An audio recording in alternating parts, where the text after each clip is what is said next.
Почитувани, Охрид и при обичен дожд се поплавува.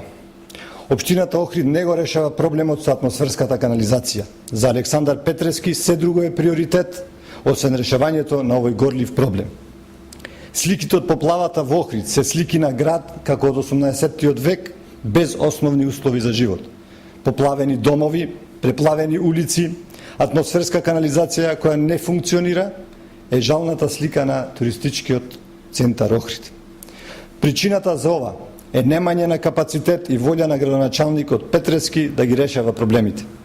Не е во прашање елементарна непогода, туку е во прашање недостиг на елементарна волја на Петрески да се решаваат проблемите на граѓаните во Охрид. Александар Петрески треба да излезе и да објасни како е можно цели 8 години да е градоначалник на Охрид, а проблемите да не се решени. Наместо да се зафати со изградба на ефикасна атмосферска канализација, Петрески се занимава со преговори со концесионер за градски паркинзи, затоа што тоа не му е приоритет и затоа што тоа му носи профит. Но додека се прават бизнис делки, охриѓани тонат во проблеми.